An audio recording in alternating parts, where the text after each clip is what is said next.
It's Will Sean Podcast. The internet cried out for two more blowhards, and they courageously answered that call. Armed with the weapon of wit, each week they're joined by guests to discuss movies, television, pop culture, and anything else that's pissing them off. Take it away, boys. I'm Will Link. And I'm Sean David. And this is Will Sean Podcast. We don't shoot with our hand, we shoot with our mind. How you doing, Will? Very exciting day. Little Dark Tower reference. Very, very exciting. Well, maybe we'll squeeze that into some of the topics here when we're talking some trailers. Maybe we will. I think we will. I think I've just decided. Okay. How am I doing? I went to the dermatologist. Yeah, I see you have a shiny, crisp complexion. Let me tell you what. A couple years ago, dermatologist fucking, scooped something out of a thing off my nose. Yeah. And today he looked at it 2 years later and was like, we could have done this better. So he injected a needle into my nose that he says is going to make my nose look even better. You know the problem with that is, now What? you have a pre-existing condition. I do have a Yeah, you're pre-existing- fucked. So you better never lose your health care. I'm going to say this. The health care that my company gives, and I will not say the name of my company nor my job, but it's really terrible. Is it? It's terrible. Honestly, my Obamacare was actually better. All right, well. Huge deductibles. Huge. We could look at this later. Was this the only option given to you? This was the best of three options given to me. That's awful. Yeah. Okay. Yeah. I have very good health insurance. It's very good with the it's good with preventative care. Yeah. But God Your forbid pap they smears and did. whatnot. Yeah, but Yeah. God forbid they had to lance something off of me today. It would have been a problem. Now, what about catastrophic care? Like, what if you were crossing a street texting and some, 16-year-old in I think it might Toyota be- Corolla hits you? I think it might be good then. Okay. But middle of the road care, which is my care because I'm a relatively healthy person, it's not good. Well, there you go. So what's going on in the world of Will Sean Podcast? Want to continue to implore everyone to make sure they are liking us on Facebook, following us on Twitter, subscribing to us on iTunes. Please make sure you're doing that. And it's been a little while since we've gotten some star ratings and reviews. So, take a second, share the love. I was talking to Dick Wound from the Off the Cuffs podcast. Like you do. And the look our guest just gave me. And he was born Richard Wound. He was saying It's wound. and listen to the Off the Cuffs podcast, by the way. But he was saying how they've got a lot of listeners now. Yeah, because they talk about interesting shit. Things are blowing up for them. But he was complaining how we're actually doing better in the stars and comments game than them. So you know what? Good. That's what I say. That's Good. it. Keep That's the only giving us metric that stars matters. and comments. No, but go over and give Off the Cuffs if you've listened to But them. not until you do it for us. Yeah. Give us the 1,000,000-star rating, then go give them the 1,000,000-star rating. Right. And I also want to wish Dylan Brody, last week's guest, good luck as he embarks on his world tour. Yeah, his world tour, which will be bringing him to foggy London town. That's it. Yeah. Maybe I'll join him. You look like you're swilling a drink. You just got a cup of water in your head. And who's our sponsor this week? North Central Positronics for all your Beam Guardian needs. So you would get that if you had read the Dark Tower series. But you haven't, because you're a bad Stephen King fan. I'm a bad Stephen King fan. I read all the Stephen King books Even Mr. Majestic? up to Dolores Claiborne, with the exception of the Dark Tower. So there you go. All right. So you didn't hit Bag of Bones, Doom McKee territory. No, I keep thinking of going back and reading. What was the Kennedy one? That one's good. Yeah. I can lend that to you once you return the other book to me. Yeah, which I haven't even started. Oh, good. So I'll give you a book that's 9 times as long. Yeah, well, I've been busy. I've been busy. On the show today, new Star Wars trailers, Indiana Jones release dates, Dark Towers trailer. Let's throw that into the mix. We're going to break down some of the new shit that is out there to get ready for. Also, Fyre Festival is a thing that, did it even happen? I don't know, but people got stranded on an island, and I think it's kind of funny. So we're going to talk about it. And when I was a teenager, no show excited me more than The X-Files. When you were a young warthog? Then about a year ago, no show angered me more than The X-Files. And The X-Files coming back. So we're going to discuss how they're probably going to fuck it up. But first, we're very excited to have with us today Jon Luke Thomas. Why, hello there. Hello. Those, Going into professional mode on yeah, us. the docile tones of Jon Luke Thomas. Did you say If you'd docile like tones? casual conversation, please press 1. And I speak of your voice because you are a voice actor. That is correct. As I get all froggy. Yeah, exactly. Yes, sir. And then he hit puberty in the middle of the show. Finally. Let me ask you, let's say you were like a kid with a really good voice. Like, and you're like a kid who's voicing something. Like the fucking kid who, like, voiced, like, in Up or something like that. A little kid. Yeah. A little up kid. Little Up kid. That's his name. Lil Upkid. He can't, like, past puberty, he's got no career, right? I mean, it all depends on what puberty does to him. Yeah. You know? Like the kid who was the voice of, I heard him, who did the voice for Chip in the original Beauty and the Beast. Oh, sure. His voice maintained something, and he continued as a voice actor into now still. He voice acts. My wife just recently waited on him at her place of business, which I will not mention. Yeah. And he is still him. Yeah. Okay. What does that mean? I mean, he's still. Is That's he the only handing thing out he's. That's the only thing he's ever done is Chip. Yeah. But he does have, I mean, he has done other voice acting, just nothing quite that high profile. How did she know who he was? just by his name, and I guess he was talking about it, and she was like, I always feel like, because he called into Kevin and Bean to talk about it. I feel like this is all he talks about. Oh yeah, I'm sure it is. Yeah, and I would do the same thing. Like if I had a credit like that, I'd be like, fuck yeah, let's talk about Chip. Well, we want to talk about you. Oh, okay. And Yeah, Much fuck that less interesting. Fuck that broken cup. Yeah, throw it away. You're gonna cut your lip on that fucking thing. so we always like to start with the guest's origin story. Ooh. Where are you from?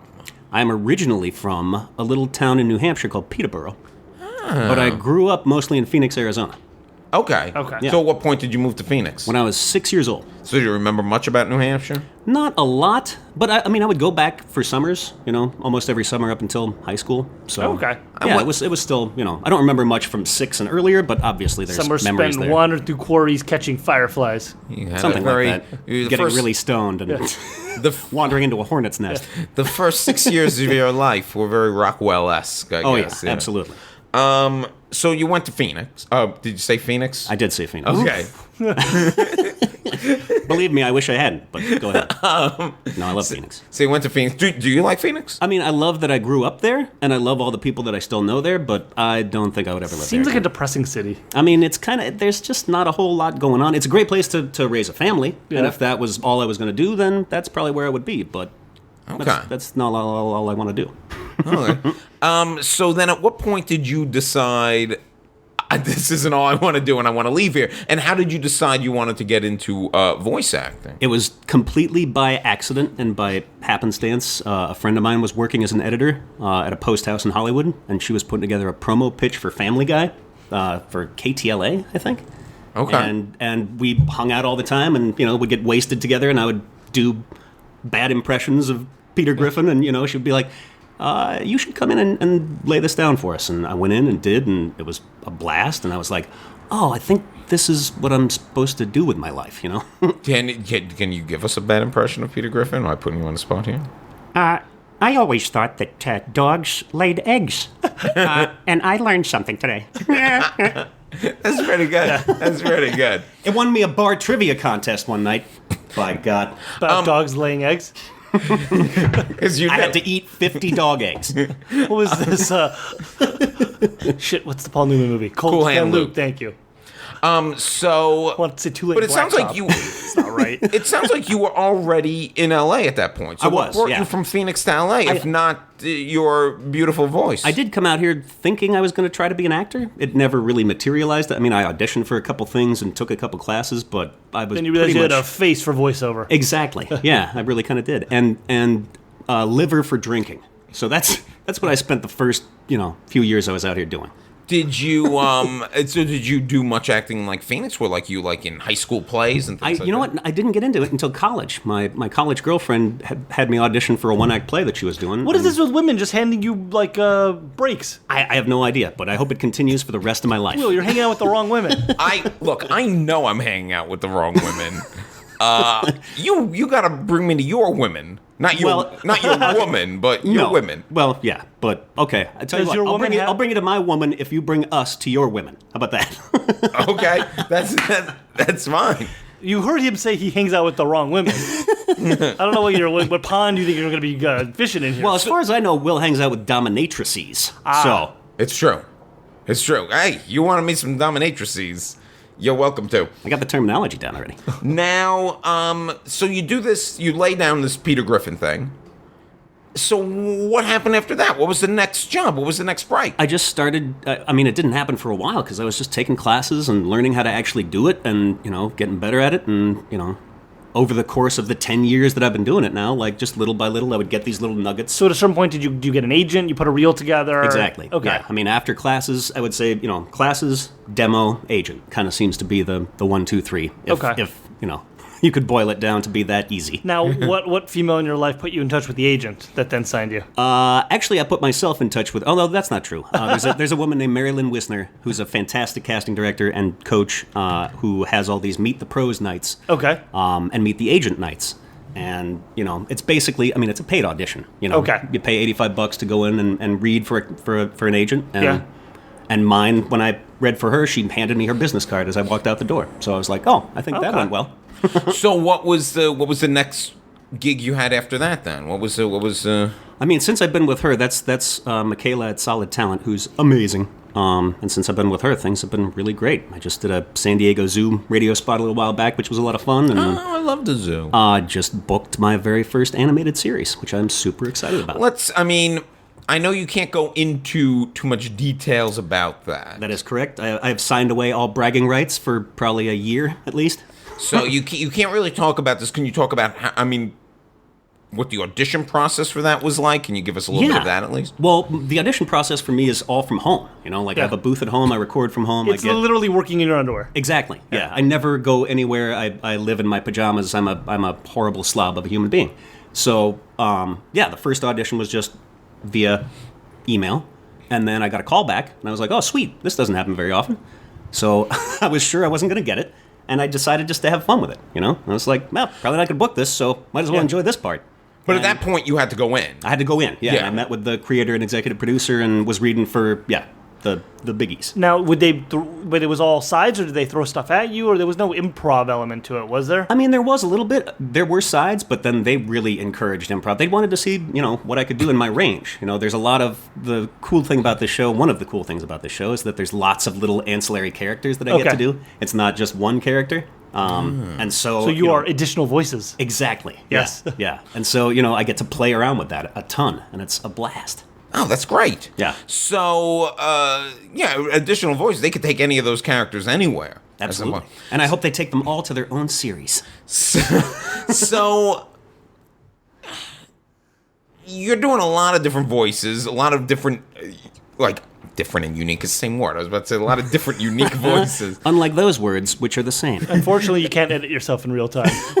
But, was this something you were always doing and you just never thought until that woman said, let's lay this down, that you could make money off of this? Absolutely. It's something I've always done. I was mimicking my relatives when I was a little kid. I was a great mimic. I've always kind of been a great mimic, How long does it take you to come up with, a voice for a specific character? Again, I know, I guess, illegally or whatever, you can't talk a lot about this series, but obviously, there was a character presented to you, and how do you get yourself into that, character voice? Because, if I were to act in something, I would just sound like Will Link. I'm not, which is a great sound, by the way. And it's a good voice, but, I can do me. You, who can do different voices, what process do you... this is a very vague question, but... No, I think I know what you mean, though. What helped a lot with this, and whenever this happens, it's a godsend, but there was a picture. They had a character design already, and there were multiple, facial expressions and things like that, and I could just that informs everything for me. See So- a picture and it just kind of comes to life. When you are doing something like a commercial where you're just reading copy for, like you've done commercials for Wells Fargo, El Torito, Nickelodeon, Toyota, you're not changing the voice for those. Those are just versions of your existing, sound. Pretty much, yeah. I mean, some of You're them just doing like a straight read then on those. Yeah, I mean, but it's still. Here's the thing. I love that you called me a voice actor because that's what it is. It's acting. Yeah. And it's all those products have different, audiences and buyers, and there's different intentions for. So do they everything give you you're tone? saying, So and- like for example, when you do a Nickelodeon ad as opposed to like a Wells Fargo ad, the different audience, like you said, do they give you guidelines on this needs to be more upbeat, this needs to be more businessman, this needs to be? They do, yeah. And I think you also kind of, having been raised by a television like I was, you kind of have a feel for, okay, Wells Fargo is a bank, you need to sound trustworthy. And Nickelodeon is, that particular ad was for the Splat, which is, all their old 90s cartoons. So it's nostalgic and kind of, heart pulls at the heartstrings. And That's right up your alley. And it was a very Richard Dreyfussy sort of, the old Apple Think Differently ad sort of spot. And Here's that, to the dreamers. Exactly, yeah. And that super informed that, obviously. So Another thing a video we were watching the other day was... Hey, we're burying the lead here. This is an Emmy Award-winning voice actor. This is... now this makes more sense, knowing you're from Phoenix. I've known you a while. I didn't know you were from Phoenix. But It's the only reason I'm an Emmy winner, by the way. You did the voice of a bird, a very famous bird that I remember, that one Randy Johnson killed with a fastball. Indeed he did. That monster. In a short that we were watching, Requiem for a Bird, which, combines my two loves, baseball and bird killing. And you're the voice of this, bird that died. If only Sully threw a couple of pitches in the backyard with his kids. We were watching this. What was this? Tell us about this. So this was entirely conceived, written, produced by my great friend Josh Kelman, who is brilliant and hilarious and, obviously a great and talented guy. And he just kind of sent it to me and he was like, hey, I'm thinking about like a sort of, guy from the neighborhood sort of a thing, He's like, kind of like a, not full-on Joe Pesci, but kind of, just sort of that sort of And this was like a little short. This was like a little, like an ESPN. It's like a 5-minute Fox Sports Arizona is where it aired first, and I think it's, been retweeted and shared and all that shit a whole bunch of times, so yeah, I love it. It's awesome. Yeah, and it won an Emmy. It actually won 2 Emmys. Josh won for producing or writing or both. Should have been both if it was not one or the other. And yeah, we both won I won for narrator. I didn't realize you had an Emmy. I do. It's still there. I haven't hawked it yet. We're not there yet. But I can't wait. Was there so what was it, like the Rocky Mountain Emmys? The Rocky Mountain Regional Emmy Awards, which were held at the Talking Stick Resort in Phoenix, Arizona. That's where all the best regional award ceremonies take place. Oh, it was gorgeous. It was pretty awesome though, because the guy who announced that we won is Al McCoy, who has been the Phoenix Suns broadcaster for the last 40 years or something like that. So to hear Al McCoy call my name as I'm winning a fucking Emmy was pretty pants-shitting. That's amazing. Yeah. That is, honestly, I am impressed, sir. Well, thank you. I am sitting here. Let me tell you what. You are going to win another... Sean's keeping me on the ground. You're going to win another Emmy because the thing is, people come on the show and then they win Emmys. I mean, that's really? happened before. Yeah. We've had people come on the show and then like a year later win an Emmy. I got this in the bag then. That's it. Done. So that's pretty good. So we're done then, huh? We're done. That's it. I'm out. You were also telling us about a film. Yes. The Drama Club? The Drama Club. Tell us a little bit about this film and your involvement in it. So I am one of 7 or 8, I can't really remember, ensemble characters in this movie. Myself and a lot of my great friends all got together and went up to this awesome lake house up at Pine Flat Lake. Okay. And shot this over 2 weeks. But this is live action. This is live action. Okay, yes, so we will see your face. You will see my. Unfortunately, yes. You cannot do this in your. You cannot do this in your pajamas. I'm trying to promote this movie, so let's not talk about how much my face is in it. Okay. But yeah, it's a story about a bunch of old high school friends that reunite 20 years later, and shenanigans ensue. It's the Return of the Secaucus 7. It's very big chill, sort of, I don't catch that reference. But I'm super proud of it, and I can't wait. It's coming out on iTunes and Amazon streaming on June 9th.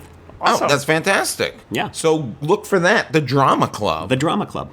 Well, look, I'm excited. I know, like you said, you can't delve too much into this new show, but it's eventually going to air. It will. Do we know when, without saying what it is? I would guess about a year. I mean, we just recorded, so I recorded the first 8 episodes about a month and a half ago, and then heard nothing from them since, until about a week ago when my agent called, and I was like, oh, thank God I'm not fired. Yeah.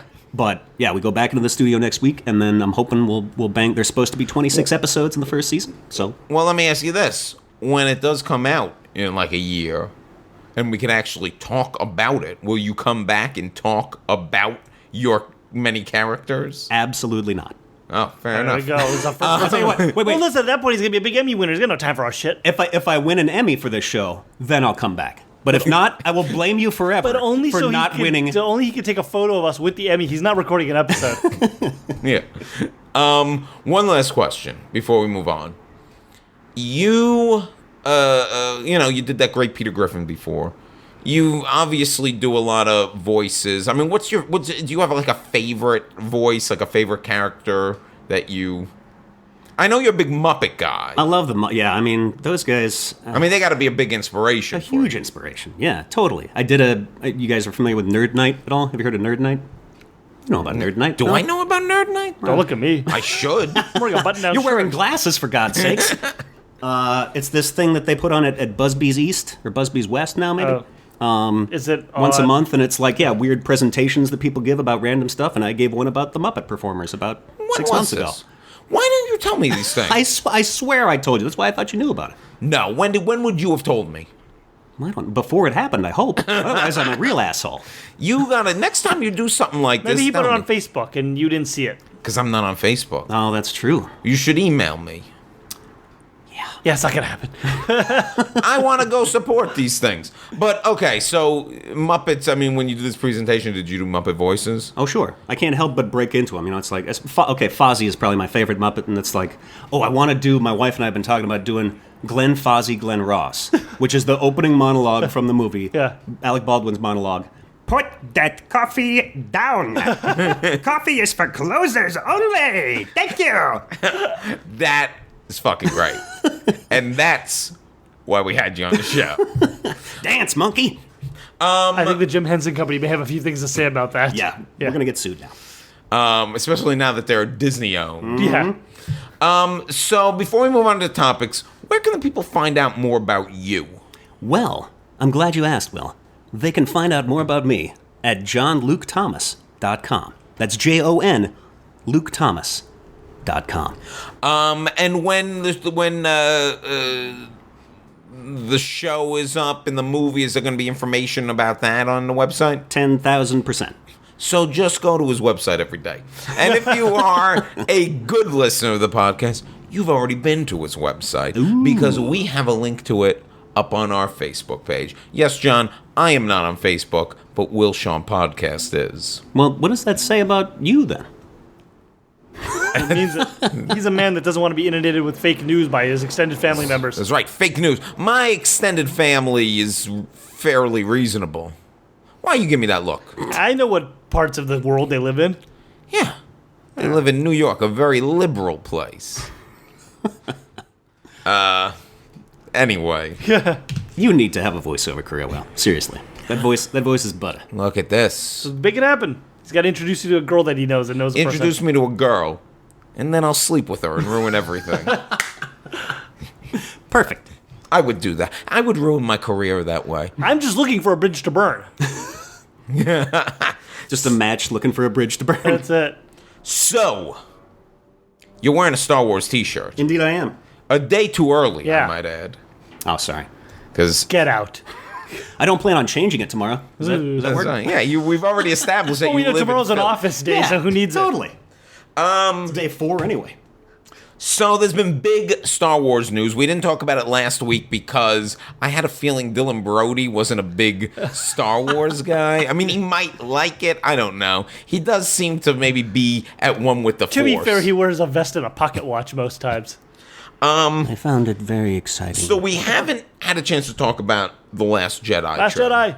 Well, one question. Why did they drop that trailer? I know they did the Star Wars Celebration Day, but literally May 4th is like a global Star Wars holiday. they couldn't have released it tomorrow. Like, I assume it's playing with Guardians 2, and I think they must have wanted to release it so that they could start attaching it to international Guardians trailers, but come on. What are you doing, Star Wars people? How are you celebrating May 4th, Sean? Going to work and making Star Wars jokes to my coworkers. And then what am I doing afterwards? Tomorrow night I have something. You're going to see Cat on a Hot Tin Roof. I'm going to see Cat on a Hot Tin Roof. How are you celebrating Star That Wars is very Day? Lucasian. Yes. I have no idea. I have no plans. I am also going to work, and then I'm going to see Guardians of the Galaxy. There you go. So I'm celebrating with a different kind of space movie, I guess. But I thought the Last Jedi trailer was great. It's fantastic. I thought it was really... But then I was talking to a mutual friend of ours who complained that, yeah, but it didn't really give us anything, which is insane because if it had given us too much, the same person would have gone, well, that gave us too much. And I think it gave us just the right amount. Yeah, it was a teaser trailer. I don't want anything more. No. I feel like, we got to hear Luke say, like maybe the Jedi should end, or I can't remember the exact line, I'm out It of wasn't here. important. Peace, bitches. But it was like, we got to hear Luke I used to shoot womp rats with my T-16 back home. Now he's all like, shut up. Now he's all like, Stentorian. He's turned into like James Earl Jones all of a sudden. but, I mean, the thing about these trailers, and we've said it before, John, is it could be like just 30 seconds of Luke Skywalker taking a dump on camera, and we'd all be there, right? Totally. Yeah. And I'd be eating fistfuls of popcorn the whole time. Yeah. I also think it was great how this trailer kind of mirrored the first, like in the very first Star Wars trailer of this new trilogy, we had John Boyega, Finn, popping into frame. In this one, we had Daisy Ridley, Rey dropping down into frame. Oh, and that's that's obviously, on purpose, because it's literally shot for shot. Like, it lines up perfectly. They got this down. This thing has been so market tested, and so, But the cynical part of me believes that, but the, little kid in me still hopes that, like, oh, it's just sort of like, an homage. Magic. Yeah. Well, I think it's a fucking factory. I know it. I think it's in really good hands, though, with Rian Johnson. Oh, man, I'm super excited. I was at another podcast recording the other night for Script Notes, and Rian Johnson was there, and I got to see him speak, and I'm super excited to see even more excited than I already was, but he seems like an excellent steward. I watched a Dodger game with him, and we were high-fiving each other. Nice. And, it was cool. Yeah. I didn't ask about Star Wars. I'm sure, well, he probably appreciated that, because fucking everybody must be. Yeah.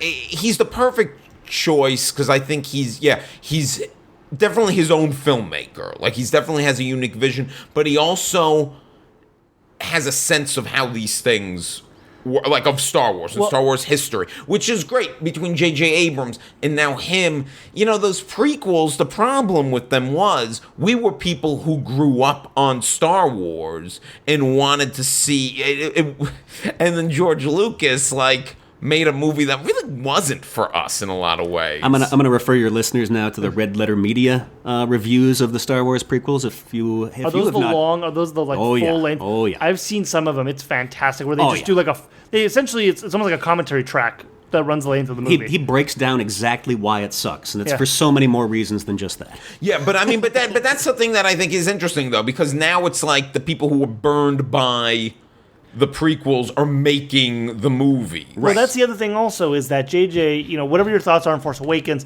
it bought back audience trust, and so Ryan now doesn't have to. He can get a little bit more, as much as Disney, Lucas will let him. It's interesting just to kind of compare this Guardians of the Galaxy. A lot of the reviews are saying this is the first Marvel movie that feels like they're actually breaking out of the bounds a little bit more, that it's colorful and playful and it's not drab and it's taking chances.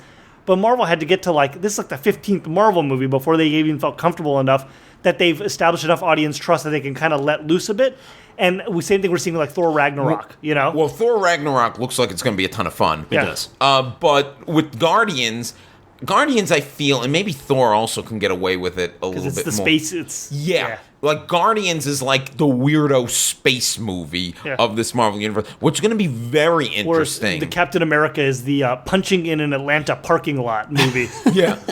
But they were taking a chance of sorts on the first, as much of a chance as Marvel takes when they make a movie. But the first Captain America, being we're going to set this in World War II, was taking a bit of a chance, and that I really was like the first Captain America. Actually, that's been one of the better Marvel movies. Well, that drew me to that movie. The fact is, I mean, Back to Star Wars. but I want to say this about Guardians. What's going to be interesting about Guardians is seeing how that weird, playful space movie is when it intersects with the Avengers in the Infinity Wars. And Zoe Saldana in an interview already said, like, we're bringing a lot of, like, humor and a different kind of energy to those movies. Well, because Marvel already knows that, like, they got a sure thing here, and, you know, the worst thing they can do is keep serving up the same thing they've already been doing. I felt like Civil War was kind of the extent of that sameness of those Marvel films, and hopefully, and then Doctor Strange started shifting gears a little bit, and hopefully now we got Spider-Man Homecoming and this and And you know, the Black Panther, I'm looking forward to. but we haven't seen anything yet. We've seen from Thor Ragnarok and we've seen from Guardians, Black Panther. Hope once again, like this feels like the first time they're letting a filmmaker go and actually make a movie that feels like it was made by someone other than the Marvel factory. So they also released the date for episode 9. Yeah. Which I believe is May 24th. And they've done this. They did this with all 3 of the Star Wars movies. Originally, they plopped down on Memorial Day weekend, and then they always move it to Christmas. They didn't. No, this was Episode 8 originally was slotted for Memorial Day, and then they moved it to, and they did the same thing with Rogue One, because they want to get that Star Wars Memorial Day weekend, but then they realized, oh shit, we can just own the holiday season. This seems to be working just fine for us. We'll take Christmas. That's Well, what are they going to do at Christmas in 2019? Maybe they burn gonna cash. What do you mean? They got the Boba Fett? They got... Well, I was thinking that not necessarily Star Wars, but I'm thinking Disney, because they'll probably put a Marvel movie out then. No, but Marvel movies don't seem to be Christmas movies. Well, but they've got a Star sweet Wars rotation, movies- though. If Disney's got Marvel movies, they've got Star Wars movies, they've got Yeah, what do you animated mean? movies, and they can Force go. Awakens, It takes 3 years Rogue apiece One, to make Christmas. them, probably. But so. I'm saying they weren't Christmas movies until they were Christmas No, but I'm movies. saying- It doesn't matter if you. I mean, you Toy put Story was a Christmas movie. Avengers: Infinity War out at Christmas time. What, people are not going to see it? No, but I think the Avengers is really more of a summer thing, and Star Wars now they realize that they can make holidays. So you're not work. buying this release No, date? I will put money on it that they will shift that date as we get closer to episode 9. What Also, it gives them an extra 6 months to work on the movie. Because God knows Trevorrow needs then all the help he why gets. release the date? They did the same with episode 8. They released the date on Memorial Day, and then after, Yeah, but when did they release that date? when they announced 7, and it was already like on the books. Yeah, see, before that's 7. what I'm saying. Now we're in the middle of this. I'm telling you right now, they're going to move it to Christmas. Well, You'll see. You got any plans May 24th, 2019? You want to go see Star Wars? I'm down. Yeah. You'll be seeing Infinity War 2 is what you'll be seeing. Also, Indiana Jones is coming out in 2020. Okay, Harrison Ford will be 78 years old. Wow. What I'd is still this? fuck him. Who's still asking fuck for that this? Do we need really? Come on. Well, how much? I mean, of course, the last one made probably $1 billion, It right? made but come on. It was garbage, but it doesn't And matter now he's anymore. 10 Like, years even older than that. right? And I don't want to it'll be 10 times worse, but it'll probably make at least as much money. Well, let me say this. The reason that last one is bad, I don't think is because of his age. No, certainly not. Well, get the same It's because screenwriter of working on this Spielberg and new one. Lucas's age. 'Cause And they've- David Koepp, who will be writing this one as well. Right.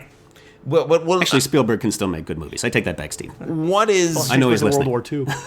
what is Lucas's involvement? I don't know. What if Indy found... That's the thing. I think no Lucas. Lucas is in it. It's Lucas's like... Oh, actually, Disney owns it completely now. Yeah, They muscle him out of everything? Yeah, he sold everything. that's what I'm saying. All right, then sure. Go ahead. No Lucas.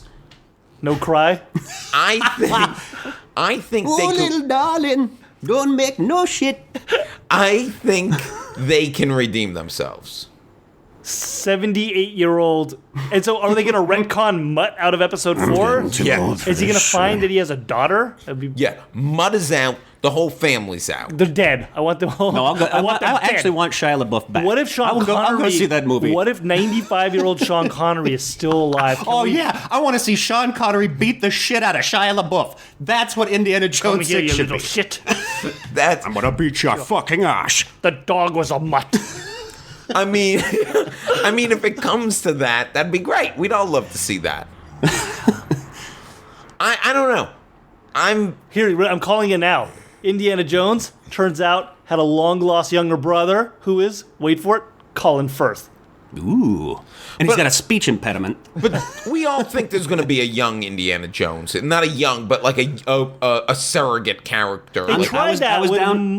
Yeah, but No, they did fuck it- that. I was down with Chris Pratt when they were talking about that. I don't know what happened to that. I would rather see that, actually, than a Harrison Ford. I think Indiana Chris Jones. Pratt would make a good Indiana Jones, but he can't be in everything. He can't be. He's already in Jurassic World. He's in Guardians. He can't. We don't. There's too much Chris Pratt. Bradley Cooper. There was a ton of Harrison Ford was in Indiana Jones and Star Wars. And, That Aaron and regarding Reich. Henry, for What's God's his- why sakes. can't Nobody we ever get- talks about regarding No, Henry anymore. Aaron Reich. What's his name? The young Han Solo. Just port him over, and he could be young Indiana Jones as well. He's just gonna spend the rest of his life, and then poor thing is gonna end up having to do a remake of 6 Days and 7 Nights with Dakota Fanning. Poor thing. I see that movie. Yeah. Sean. Actually, no, they got to make it real meta. It's got to be Dakota Johnson. There you go. Yeah. A much better Dakota. No, it's Meg Ryan's daughter. What? I thought it No. was...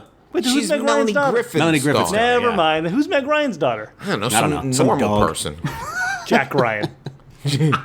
Jackie Ryan. That would be amazing. I apologize for everything that just transpired.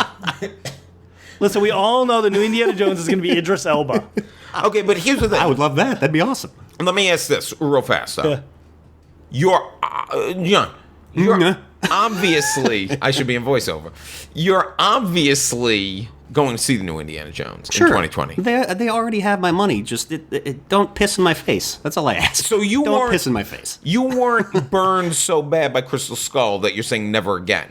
But if you walk out of this one, I should. You weren't I should say Crystal it. Scalded? I should say it. I mean, I said I was done after the fucking Star Wars prequels, but they got my ass back in the theater for that too. But I can't give up hope. So you're saying you have a new hope?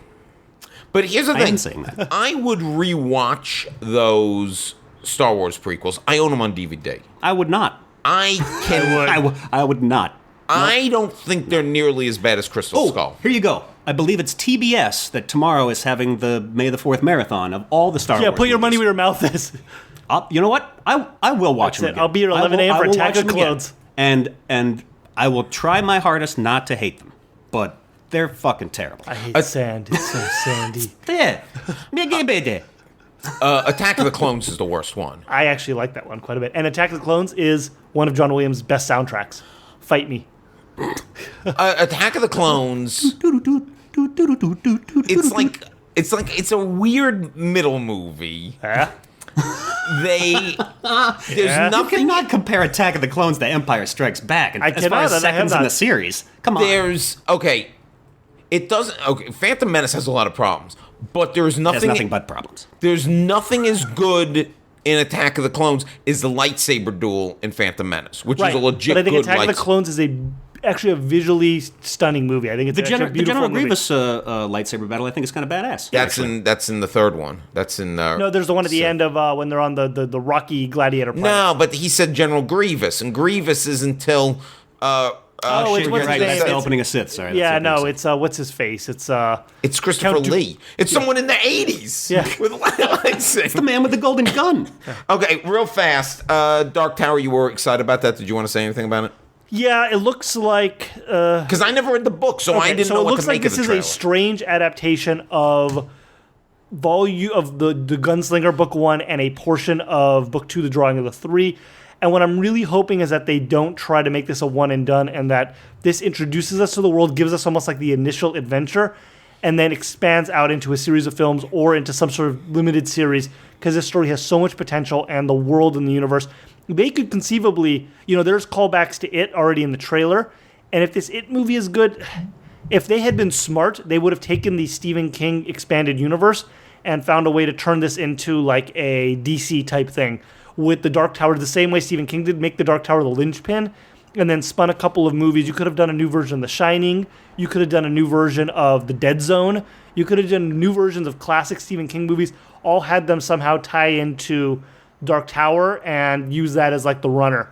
So maybe, but I don't know how it works with these production deals and the studios involved, but... If it's a big hit, then they'll find a way to And do God it. knows, like Totally. Idris Elba and, they both look fantastic in it. There were looks scenes awesome. in the trailer that just made me, like, it looks kind of Lord of the Ring-ish. It's interesting to take, also these books are so much a product of the 80s and 90s, and it's interesting to see the small ways they updated it. But, I'm reserving judgment. I hope they don't blow it. I was worried about the It trailer. I feel like that's going too much for like a slasher. See, I thought the It trailer looked good. But this Dark Tower is because once again, it's the scope of the gunslinger world and the Dark Tower world, which is so exciting, and it's not just about this like one-off adventure story. Prediction. So. Yeah. Movie bombs. I don't think so. I think we know what it is. I don't think people know or care. I think McConaughey and Idris Elba can get butts in seats. I don't think Idris Elba is as popular in reality as he is on Twitter. I think this is going to be a litmus test for just how popular Stephen King is still, Yeah, actually, I think that's the big thing. How much would of a agree. draw is King's name, Well, and his vision too, and we'll see as we get this. We just was it was like a teaser. I'm holding out, and it comes out in August, which as we saw was a little bit of a dead zone. So we'll see. Reserving judgment, but I was very hopeful by what I saw today. Okay, speaking of things that lack hope, the Fyre Festival happened. Oh boy, this is an event. Did it though? Did it? This is an event that promised the best food, art, music, and adventure. The best food. The best. On a private island in the Bahamas. Ooh. Well, it's been doesn't Turn have into any the island of plumbing. Dr. Moreau. This was a festival that was subsequently postponed. Yeah. After everybody was already there. How the fuck did that happen? Ja Rule put this on. Now, for those of you alive in the early aughts, you might remember Ja Rule. What did Ja Rule do? What was his hit? Everything with Ashanti. He was shirtless on a shirtless on an album cover. Remember that? He was always featured with Ashanti. Tickets were, I think, at their cheapest, going for $12,000. I believe I read that as well. No, I think there were like $1,500 tickets for like bare bones, just like entrance to the festival. Well, it seemed like... But then you still had to get like the airfare and all that. Yeah, you had to get to the Bahamas. Yeah. And then, though, if you wanted Which to... was not a private island and was not owned by Pablo Escobar as they had advertised. Yeah. The whole thing is kind of hilarious. You get... Okay. It's like Trump in an island, right? Like it's full of promises and delivers nothing. Well, yeah. There was a total lack of organization, shoddy accommodation. People were in tents. They were put up in tents that were like the fucking Red Cross. They were relief FEMA tents. disaster tents. So this is, so the way this was advertised is this was through social media influencers. Ugh. So they would had about several months earlier, they had like Gigi Hadid and Emily Ratajkowski and Kendall Jenner. They started posting about this on their, they came out, they did a photo shoot for some of these women, for these models. They started posting about it on their Instagram. This is going to be the hottest festival. And they just literally sold hype. And that was it. People signed up and they got there and it was end of days. No one had any, Judgment night. Luggage was just Nothing but being garbage delivered fires. luggage was just being delivered in storage crates and just being dumped in piles. There was no electricity, no running water. The great food they had was like ham sandwiches. Not even ham. Cheese sandwiches. Yeah. It was just a nightmare. And what happened was, you started seeing this. You probably heard about it, but, it started leaking out on social media as people were getting their photos were starting to be posted. And there was the immediate backlash for all these, hashtag rich kids of Instagram. And no one had any sympathy for any of these people. They were promised, Blink-182 was supposed to perform. Who else was some of the acts? That's the only one I recognize. Music that I'm the old. kids are listening to. Yeah. Migos was supposed to perform there as well. And Sure, I know them. Atlanta-based rappers now? Okay, you're not down with Migos? All right. So, for example, so the artists started canceling because they weren't getting paid. The money wasn't showing up. Their tech writers weren't being... So one of the acts, I don't remember who it is, had these elaborate requests because they needed video walls because most of their act is with video effects. And like, oh no, we're not having any video walls. Like, what are we supposed to do?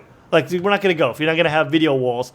And so now the latest is the lawsuits have begun.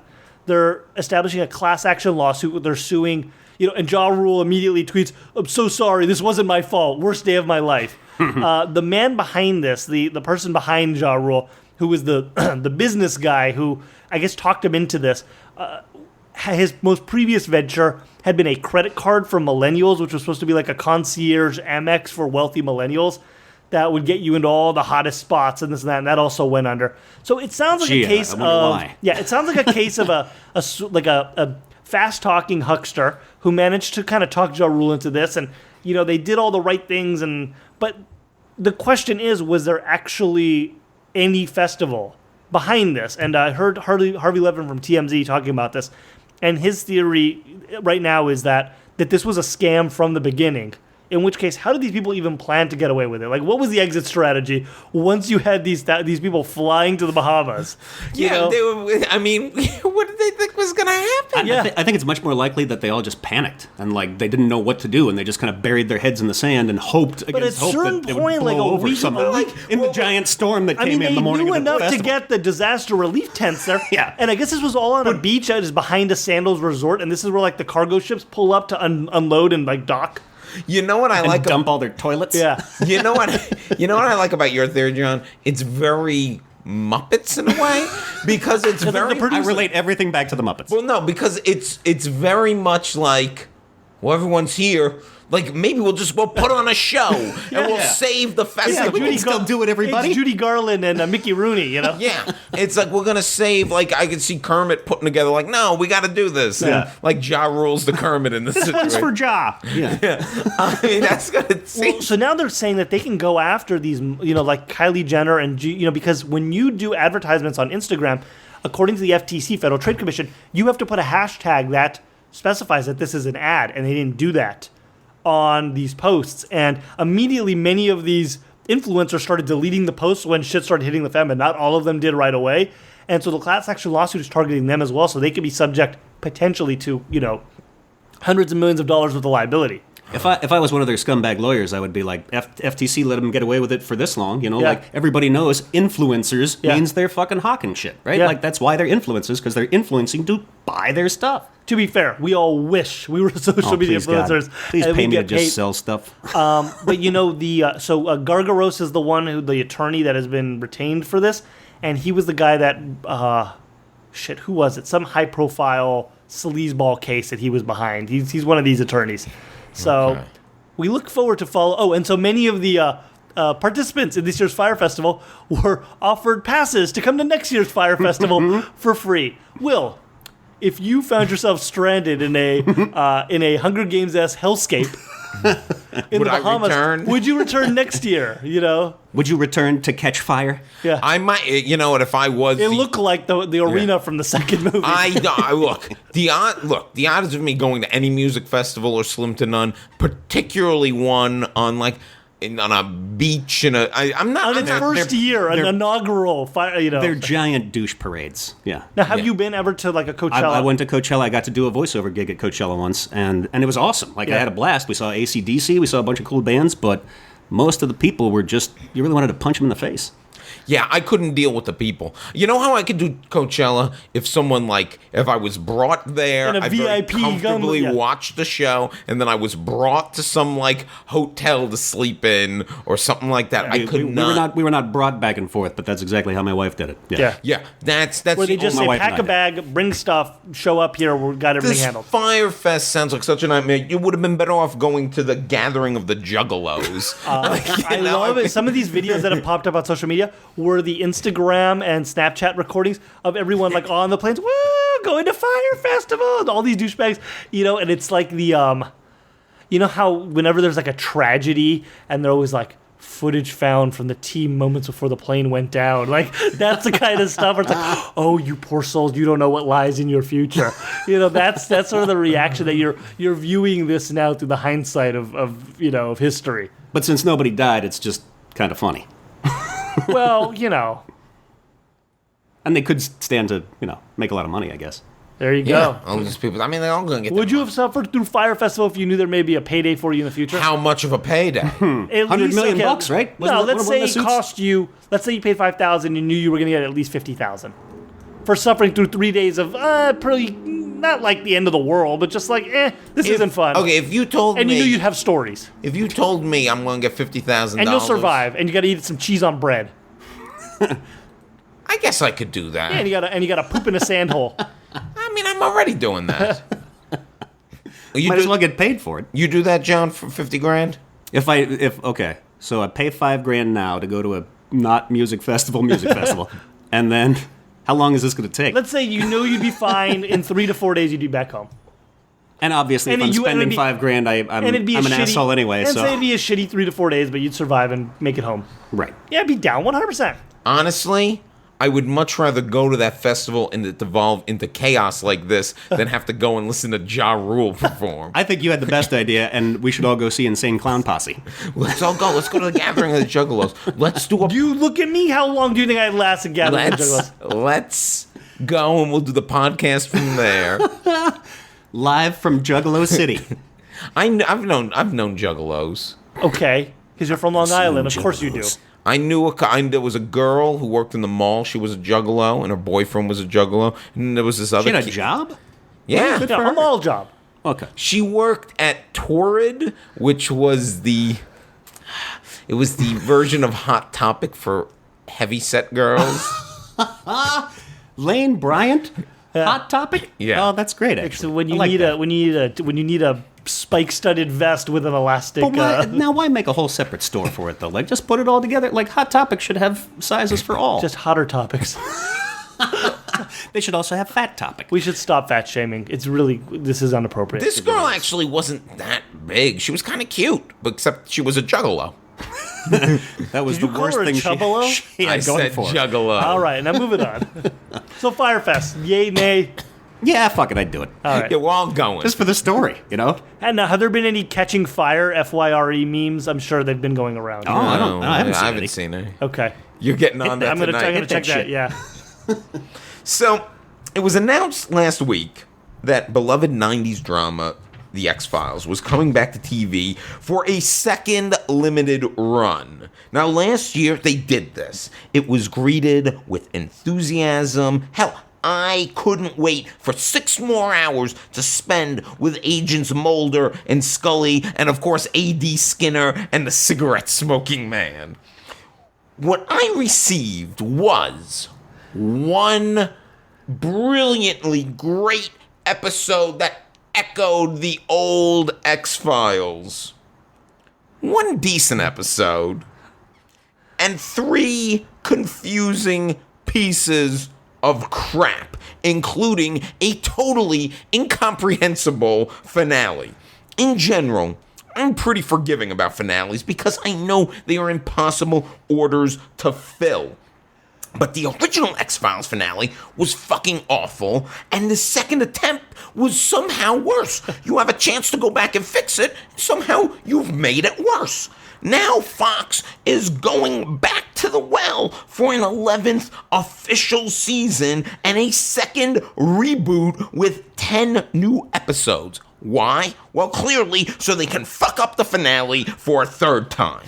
What are you doing, Fox? I know the ratings are good, but enough of this. Unless you're doing 10 Monster of the Week episodes with no bullshit mythology conspiracy crap. Look, I'm too old, I'm too tired, and I've had too much.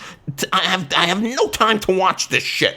And that's why you, Chris Carter's The X-Files, are this week's enemy of the podcast. Go fuck yourselves. I can't do this anymore. How am I going to do this? And the thing is, I am forgiving. Like, I will defend the Lost finale to the death. I will defend the Sopranos finale to the F. These all make perfect sense to me. But the X-Files, they fucking blew. I have no... You know, we were talking about Indiana Jones before, and we're saying, well, maybe they can redeem Crystal Skull. And I believe they can. But the X-Files had a chance to redeem, and they fucked it up worse. So, I mean, this would, why should I watch it? I mean, I'm going to, but why should I? I've already announced, the reason we started talking about this is because I told Will that I'm not going to be watching these new episodes. What if you hear they're really good? Will they be?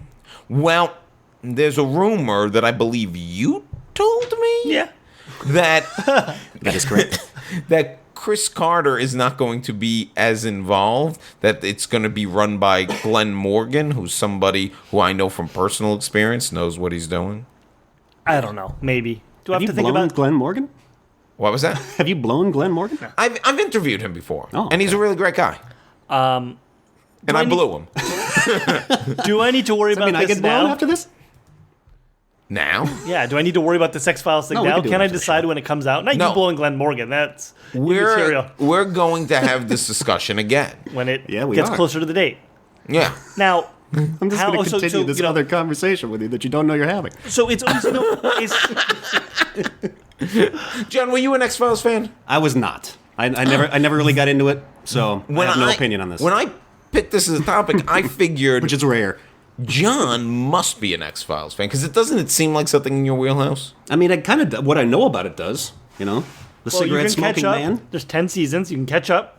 It's only 22 episodes a season. It's a small time commitment. All right. Robert Patrick shows up about 3/4 of the way through. He shows up in the last 2 seasons. Yeah. The last 2 seasons are shaky when because Duke Coveney wanted that hot Californication money. yeah, the Coveney was out in those last He was 2 the younger, better-looking kid that they brought in to He try was to the cousin salvage the Oliver. last 2 seasons. Yeah, the cousin Oliver of the show. Robbie Wrist. He played Doggett. That was his name. His Good name. Agent Doggett. Oh yeah, that is a good name. Strong, masculine. Agent Doggett. The thing about the X-Files, the standalone episodes, I think you'd agree with this. The standalone episodes are fucking amazing. And the mythology when the show started That was the stuff that I love, was the mythology episodes back in the day. And then the mythology started to fuck itself in the ass, and you couldn't figure out what was going on. Mythology has a way of doing that. Yeah. So, but I mean, I think there are some individual episodes of that show that are so brilliant. Home, Jose Chung's From Outer Space is a great one. You would like that. You would like that. I love the title. Yeah. It's the big guest star who plays Jose Chung is Charles Nelson Riley. Holy shit. And okay, I'll see that episode. You can literally at least. watch it and without knowing anything about the X-Files. And also, there's a couple of great guest appearances in that and I won't spoil them for you in case you watch it. You spoiled Charles Nelson Riley? Yeah, but there's from a former governor and a game show host. And I'm going to guess the former governor is Jesse Ventura. Oh, well, and I'm going to guess the game show host is Pat Sajak. No. Ooh. Trebek? Yes. But mustachioed. Ooh. Wait, so I would've gotten now that wrong. here's where I'm. Now, Will, you were also a big Twin Peaks fan. I enjoyed Twin And Peaks. that's a yeah. show I like that Twin Peaks, I've yeah. never seen it, and I do plan to. For some inexplicable reason, I know the new episodes are coming out some point. Soon. I've been meaning to do I think it's this month. I think Is it's it? Is that why Slate just dropped 9 articles about Twin Peaks in the last hour? I've been meaning to rewatch the series, and the fact that I haven't made me think I will never get to it. Now, what happens if now? I'm almost hesitant to watch this series. I've never seen it. I know it's one of the core TV series. I think what happens when these episodes come out and they're shit? Because David Lynch hasn't made a movie since Inland Empire which I'm assuming was shit. I didn't see it. in 2003. I don't like No, his that movies. wasn't 2003. I do not like that guy's 2006? movies. Yeah, 2006. Okay, I think. so I know I 10 was years? living in Los Angeles. What makes anyone think that these new Twin Peaks episodes? I think Showtime doesn't even know what they got themselves Well, we have into. no reason to think. I mean, has David Lynch really? I was about to say, has David Lynch ever let us down? And I will, May I refer back to Inland Empire? but I didn't see Inland Empire. He always delivers David Lynch. But that's you gotta what- say that for him. That was what I was about to say. That's why it's hard to say the David Lynch movies I don't like. He's still doing that Lynchian thing that I expect from him. Hello, how are you? Doesn't she look a lot like Laura Palmer?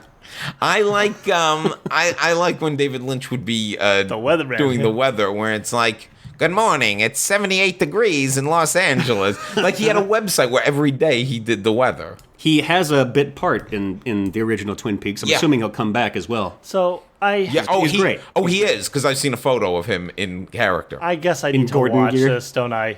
Do I need to watch the second season? Here's the thing. Yes. The show is all about a murder mystery, right? And once that murder mystery is solved, the show kind of goes off the It rails gets- a little bit, in my opinion. It gets very weird. It does get Bob, and things get weird. And then Things what get about super Fire Walks With Me or Garbage. Fire? Garbage.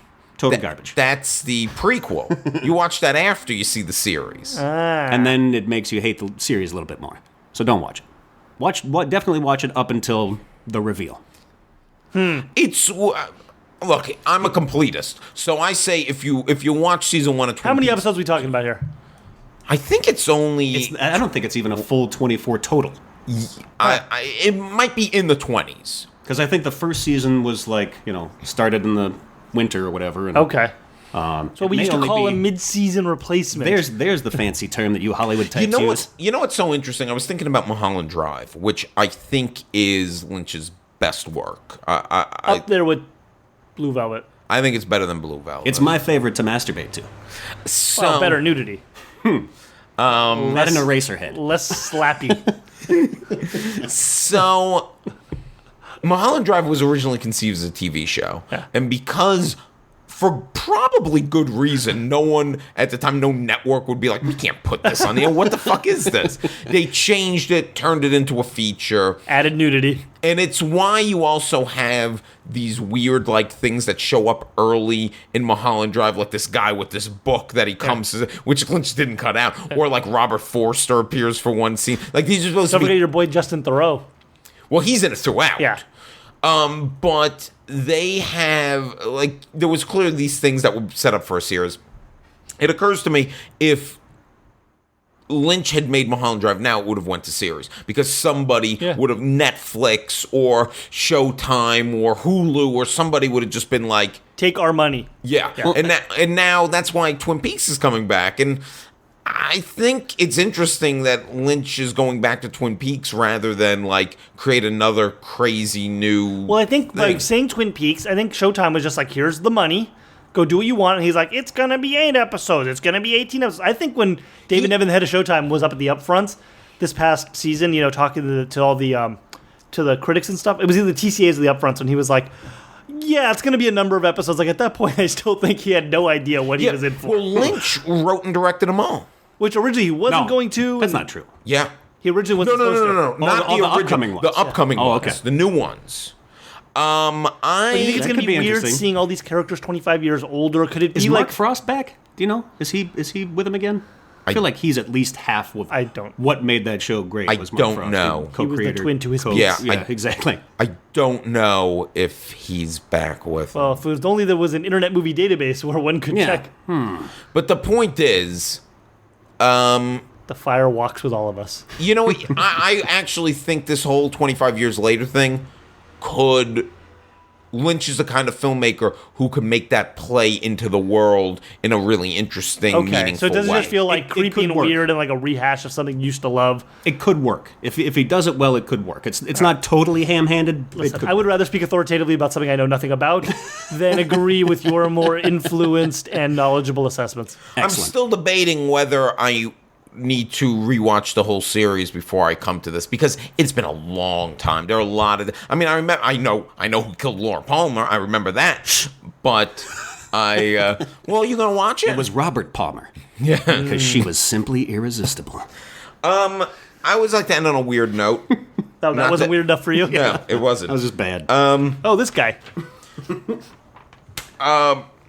New York Attorney General and apparent Seinfeld fan, Eric Schneiderman, announced the indictment of an alleged fraudulent architect named Newman following an investigation titled Operation Vandalay Industries.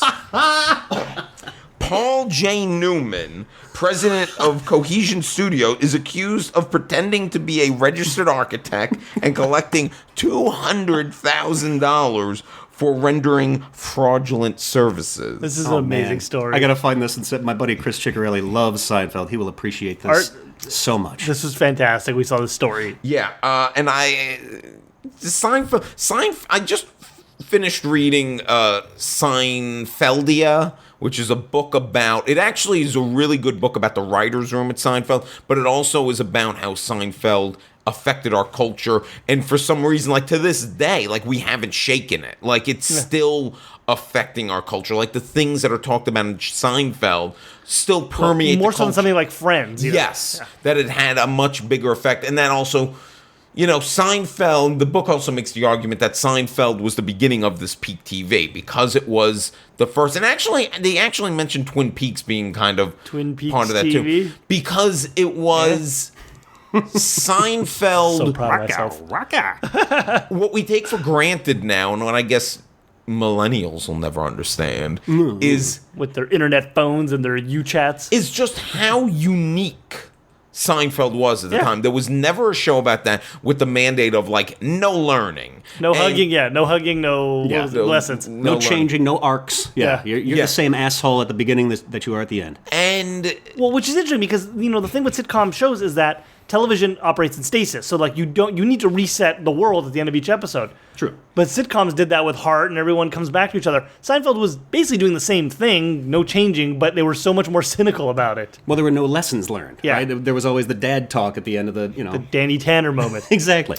And, you wouldn't have all these shows that we love without Seinfeld. Yeah, where would you be your, Just Shoot Me or Suddenly Susan's, you know? Caroline in the City might never Oh, have don't been. you come at Leah Thompson. She is a goddess. You know? And on that note, What John, happened to Leah Thompson? I don't know. She was great, though. Yeah. she was pretty good.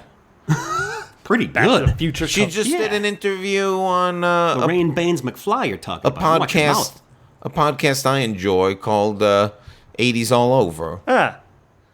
Oh, is that when they do week to week? They every 2 weeks they do a different month of the 80s. They're going right now. They're up to May 1981. They're going through. They talk about every movie, but now they have these bonus episodes where they do interviews with people like Amanda Weiss or Leah Thompson or Deborah Messing, no. Who do they also did one from fucking Sean Young, no Ooh, good one. just finding the crazies. Courtney Thorne Smith. no. No, we're still in 81. No, that's No, that's it's no, they're just people from the 80s, but they got Oh, Leah okay. Thompson talk about like Howard Duck and shit. So Oh, Yes. I forgot about Howard the Duck. That's a great piece of shit. And, no. John, thank you so much for coming on. Thank you, guys. It was my pleasure. One more time, tell the people where they can find you. They can find me on the interwebs at jonlukethomas.com and check out the Drama Club on iTunes and Amazon on June 9th. Perfect. Sean. You can find me on social media at the Sean David. So go ahead and do that. And you can follow me on Twitter at The Real Will Link. I'm doing Nailed another it. show. I'm doing a junk show again. Okay. It's David Huntsberger's show. Yes. You- Don't Friend be of the- so hard on yourself. You could still do this well. It's at the Copper Still. This is place. going to be on June 11th. I'm going to be reading something. I don't know what yet, though. June 11th. That's like a month from now. Maybe I'll read about... That's 2 days after the premiere of the Drama Club on iTunes and Amazon. Well, look at that. Maybe maybe Synergy. we could do a tie-in. Maybe instead I'll just read a whole bunch of stuff about the drama. You'll club. read sad reviews of the movie. Aw. John Luke Thomas was awful. It's no Secaucus 7. On the show next week, Oscar Sagastumi, Yeah. who's a great guy who hosts the terrific show Tales from Tinseltown. He's going to be here. Talk about that. And the week after that, Nick Watson is Yes. going to be on and tell us a little bit about Nick Watts is a co-host of a podcast called Paper Team, which is a podcast for television writers about television writing, all about, in each episode they'll focus on sitcom, drama. It's kind of like a script notes, but with a focus specifically on the art and craft of television writing and things that are important to television writers. Like not going on strike, thank God. Yeah. Of course, that kills a lot of conversation. They go on strike. We could have a really deep dive with them. Now we have to have a deep dive about how there wasn't a strike. Well, that still can make for a good topic. Narrowly averted. It was very dramatic. Yes. It's almost as if someone wrote this in a screenplay. Ba-ba-ba-bum. And on that note, I think it John- was a G. thank you very much. Thank you. And for the Thank- Will Sean podcast, I'm Sean David. I'm Will Link. And we are finished. We're finished.